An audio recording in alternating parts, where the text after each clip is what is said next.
Sandy. So I hope this finds you doing well and getting lots of rest, and that maybe the doctors are starting to find some causes to your reason for getting the infections over and over, and finding a treatment that will cure you once and for all.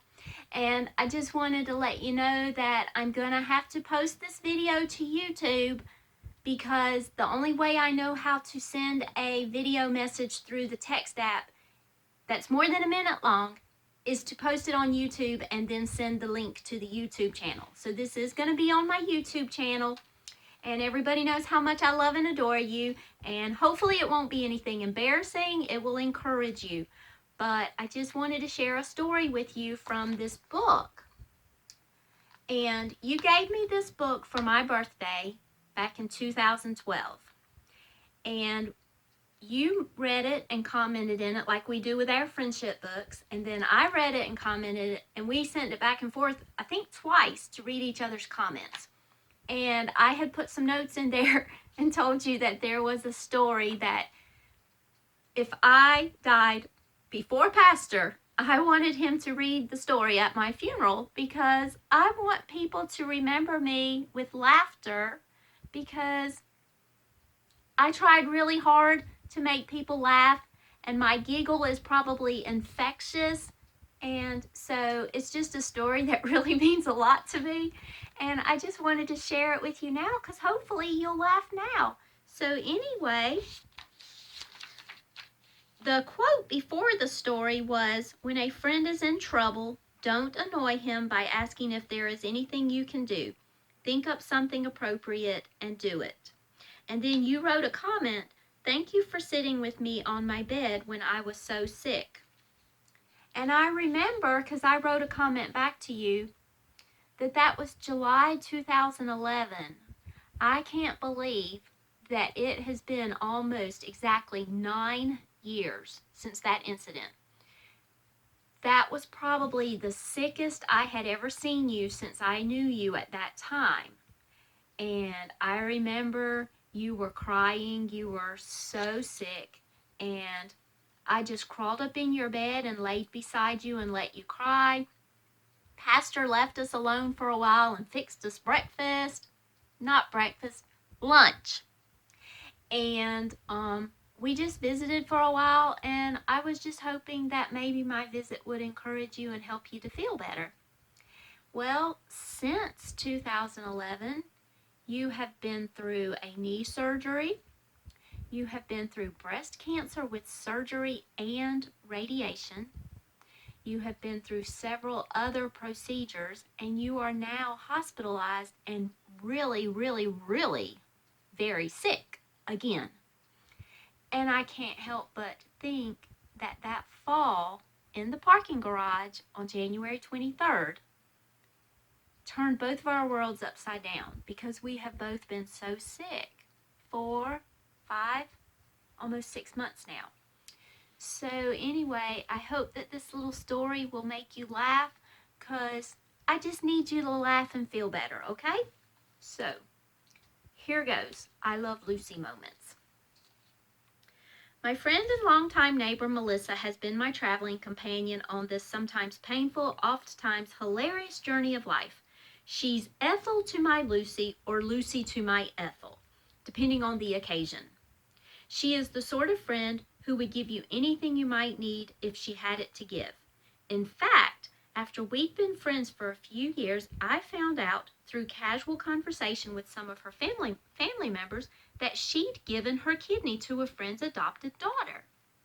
By some miracle, Melissa's kidney turned out to be a perfect match, and she saved a child's life with her generosity. But Melissa truly feels she only did what any good person would have done, and plays down that sacrificial act of benevolence as no big deal. Melissa and I once took an unforgettable mini vacation to Hollywood, California together, making an extra long stop at the I Love Lucy shop at Universal Studios, of course. And remember, I told you I was binge watching Here's Lucy on Amazon Prime, and how ironic that I would be thinking of this story right now. Several scenes flash through my mind even now and bring a smile to my lips.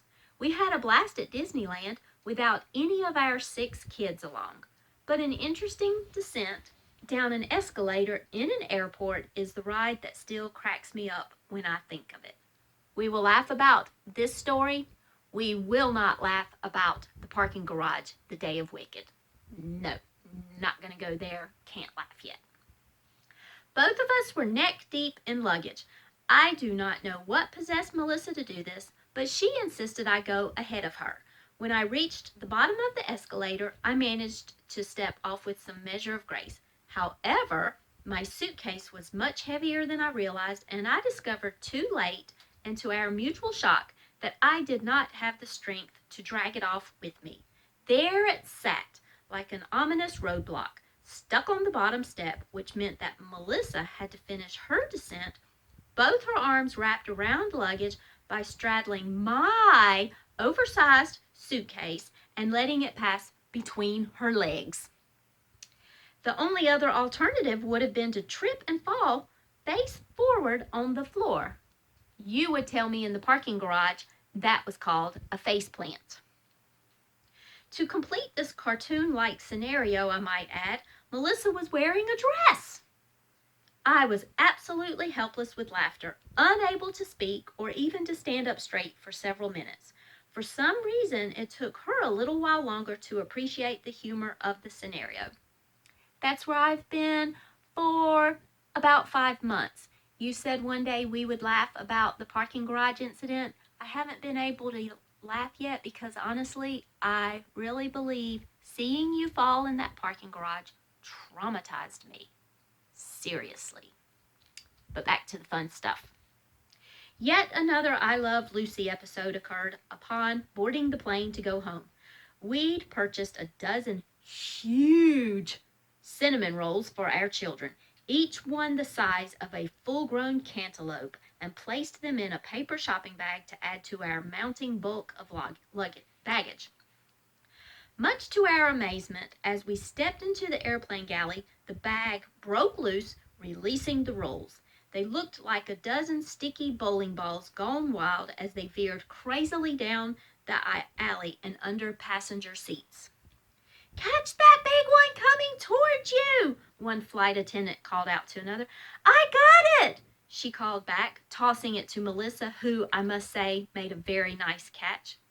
At this point, the nervous passengers began reflexively ducking like 7th grade dodgeball players, fearful of getting pelted. That would be me. With everyone's help, we gathered our assorted sticky buns from hither and yon when one man hollered, "Here's another roll!" "Where?" I asked. "Up yonder," Melissa pointed. "Great," I deadpanned. "When the rolls are called up yonder, I'll be there." Anyway, I hope that made you laugh. And just to let you know, I'm thinking about you. Look what I have. The pillow and the blanket. Remember when we used to share these, send these back and forth to each other when we would go on vacations? So we would have a pillow and a blanket for traveling in the car and for staying warm when it got cool in the afternoon, nap times in the motels or in the motorhome. This always made me think of you, and you would usually text me and tell me when you were having to use it too. But anyway, I've got it, and I'm thinking of you. And I also have my little Reagan bunny. She's well loved. She is so well loved, and she's sending you hugs and kisses and telling you she loves you too. Thank you for always trying to encourage me through the bad times. I hope I can be an encouragement and a blessing to you. I fully believe that God is going to heal you in His time. He makes all things beautiful in His time, and the phoenix will rise from the ashes. I can't wait for you to get better. I can't wait for this COVID-19 to disappear, so social distancing is over with and we can get together and have some fun. Okay? Well, talk to you later. Love ya. Bye.